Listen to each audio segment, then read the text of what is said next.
Hi, ഇന്ന് എൻ്റെ ദുരിയൻ്റെ വിശേഷങ്ങളാണ്. കഴിഞ്ഞ 7 വർഷങ്ങൾക്ക് മുമ്പ് നട്ട ദുരിയനാണിത്. അപ്പോൾ 7 വർഷം കൂടി ദുരിയനെല്ലാം പൂത്തിട്ടുണ്ട്.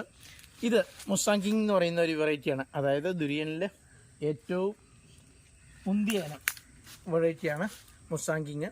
അപ്പോൾ എല്ലാവരും പറയും ദുരിയനൊക്കെ പൂത്ത് കഴിഞ്ഞാലൊക്കെ ഒരു അസഹ്യമായ മണമുണ്ടെന്ന്. പക്ഷേ നമ്മുടെ മുസാങ് കിങ് എന്ന് പറയുന്ന ആ കൂടിയ ഇനമായതുകൊണ്ടാണെന്ന് തോന്നുന്നു ഇതിന് അങ്ങനെ യാതൊരുവിധ സ്മെല്ലും ഇല്ല, നല്ല മണമാണ്.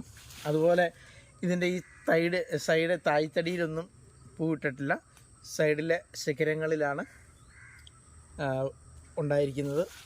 ഇപ്പം ഞാൻ ദിവസവും നനച്ചു കൊടുക്കുന്നുണ്ട്. ഇതൊന്നും ചാടിപ്പോകാതിരിക്കാൻ വേണ്ടി നന്നായിട്ട് മോട്ടർ അടിച്ച് നനയ്ക്കുന്നുണ്ട്. ഇവിടെയൊക്കെ ചെറിയ താഴെ തട്ടിലാണ് നമുക്കിത് കാച്ചിരി ഉണ്ടായിരിക്കുന്നത് കേട്ടോ. ഇത് കണ്ടില്ലേ, എൻ്റെ അരയ്ക്കൊപ്പം പൊക്കത്തിലാണ് നമ്മുടെ ദുരിയൻ ഉണ്ടായിരിക്കുന്നത്.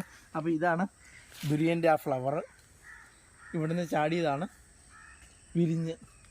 ആദ്യം ഈ ദുരിയൻ കായാണെന്ന് തോന്നും, പക്ഷേ ആ ഇത് കണ്ടില്ലേ, ഇത് കായ ഉണ്ടായിരിക്കുന്നതെന്നാണ് നമുക്ക് തോന്നുന്നത്. പക്ഷേ അത് കായല്ല, ആ പൊട്ടിയാണ് അതിൻ്റെ ഫ്ലവർ വരുന്നത്. പിന്നെ ദുരിയനിൽ പരാഗണം നടത്തുന്നത് വവ്വാലാണ്. അപ്പം എൻ്റെ ദുരിയനോട് ചേർന്ന് തന്നെ എൻ്റെ തൈവാൻ ചാമ്പയുണ്ട്. കഴിഞ്ഞ വർഷമൊക്കെ നമുക്ക് ചാമ്പങ്ങ കിട്ടാനായിട്ട് വലയിട്ട് സംരക്ഷിക്കുമായിരുന്നു. പക്ഷേ ഇപ്രാവശ്യം വലയൊന്നും ഇടുന്നില്ല, കാരണം കൂടുതൽ വവ്വാലിനെ ആകർഷിക്കാൻ വേണ്ടിയാണ്.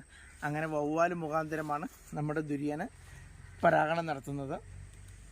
അപ്പം ഞാനൊരു 7-8 വർഷം മുമ്പേ, അതായത് കേരളത്തിൽ ഈ ദുരിയനൊക്കെ കുറച്ച് ആളുകൾ കേൾക്കുന്നതിന് മുമ്പേ നമ്മൾ ഈ മുസാങ് കിങ് എന്ന് പറയുന്ന വെറൈറ്റിയെക്കുറിച്ച് അന്വേഷണം നടത്തി അങ്ങനെയാണ് നമ്മളിത് നട്ടു വളർത്തിയത്. അപ്പോൾ ഇതാണ് എൻ്റെ മുസാങ് കിങ്ങിൻ്റെ വിശേഷണങ്ങളാണ്.